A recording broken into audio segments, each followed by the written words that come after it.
भगत सिंह का जीवन परिचय। भारत माँ के वीर सपूत भगत सिंह का जन्म 28 सितंबर 1907 में पंजाब के लायलपुर जिले के बावली या बंगा नामक गांव, जो कि वर्तमान में पाकिस्तान में है, वहां हुआ था। इनका जन्म एक सिख परिवार में हुआ था। इनका परिवार आर्य समाज से जुड़ा हुआ था। इनके पिता का नाम सरदार किशन सिंह और माता का नाम विद्यावती कौर था। इनके 5 भाई थे और 3 बहनें थी, जिसमें सबसे बड़े भाई जगत सिंह की मृत्यु 11 वर्ष की छोटी उम्र में ही हो गई थी। अपने सभी भाई बहनों में भगत सिंह सबसे प्रखर, तेज और विलक्षण बुद्धि के स्वामी थे। भगत सिंह का परिवार पहले से ही देशभक्ति के लिए जाना जाता था। इनके पिता के 2 भाई सरदार अजीत सिंह और सरदार स्वर्ण सिंह थे। भगत सिंह के जन्म के समय इनके पिता और दोनों चाचा जेल में बंद थे। भगत में भी देशभक्ति की भावना बचपन से ही कूट कर भरी थी। भगत सिंह का पूरा परिवार देशभक्ति के रंग में रंगा हुआ था। इनके दादाजी सरदार अर्जुन देव अंग्रेजों के कट्टर विरोधी थे। अर्जुन देव के 3 पुत्र थे, सरदार किशन सिंह, सरदार अजीत सिंह और सरदार स्वर्ण सिंह। इन तीनों में भी देशभक्ति की भावना से ओतप्रोत थे। भगत सिंह के चाचा सरदार अजीत सिंह ने 1905 के बंग भंग के विरोध में लाला लाजपत राय के साथ मिलकर पंजाब में जन विरोध आंदोलन का संचालन किया। 1907 में 1818 के तीसरे रेगुलेशन एक्ट के विरोध में तीव्र प्रतिक्रियाएं हुई, जिसे दबाने के लिए अंग्रेजी सरकार ने कड़े कदम उठाए और लाला लाजपत राय और इनके चाचा अजीत सिंह को जेल में डाल दिया गया।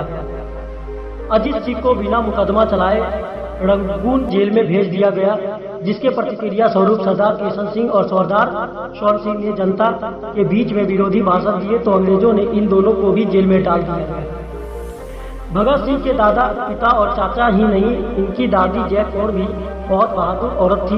वो सूफी संत अम्बा प्रसाद, जो उस समय के भारत के अग्रणी राष्ट्रवादियों में से एक थे, की बहुत बड़ी समर्थक थी। एक बार जब सूफी संत अम्बा प्रसाद जी सरदार अर्जुन सिंह के घर पर रुके हुए थे, उसी दौरान पुलिस ने उन्हें गिरफ्तार करने के लिए आ गई, किंतु भगत सिंह की दादी जय कौर ने बड़ी चतुराई से उन्हें बचा लिया। यदि भगत सिंह के बारे में गहनता से अध्ययन करें तो ये बात बिल्कुल साफ है कि भगत पर उस समय की तत्कालीन परिस्थितियों और अपने पारिवारिक परिप्रेक्ष्य का गहरा प्रभाव पड़ा। ये बात अलग है कि भगत सिंह इन सब से भी 2 कदम आगे चले गए। प्रारंभिक जीवन और शिक्षा। भगत सिंह की प्रारंभिक शिक्षा उनके गांव बंगा यानी बावली के स्कूल में हुई। वे अपने बड़े भाई जगत सिंह के साथ स्कूल जाते थे। भगत सिंह को उनके स्कूल के सभी बच्चे चाहते थे। वे बड़ी सहजता से सभी को अपना मित्र बना लेते थे। वे अपने मित्रों के बहुत चाहते थे। कभी कभी तो उनके मित्र उन्हें कंधे पर बिठाकर घर छोड़ने आते थे, किंतु भगत सिंह अन्य सामान्य बच्चों की तरह नहीं थे। वे अक्सर चलती हुई कक्षा को छोड़कर बाहर मैदानों में चले जाते थे।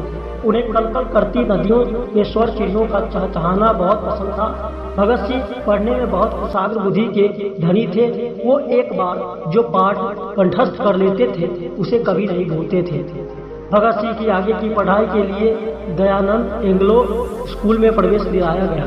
यहाँ से इन्होंने मैट्रिकुलेशन पास किया। उस समय असहयोग आंदोलन अपने चरम पर था।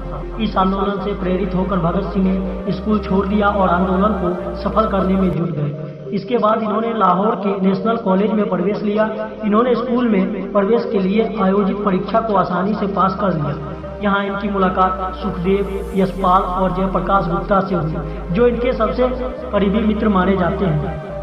इन्होंने 1923 में FA पास करके BA के प्रथम वर्ष में प्रवेश लिया। भगत सिंह BA में पढ़ रहे थे जब इनके परिवार वालों ने इनकी शादी के लिए सोचना शुरू किया। परिवार वालों के इस व्यवहार पर भगत सिंह घर छोड़कर चले गए।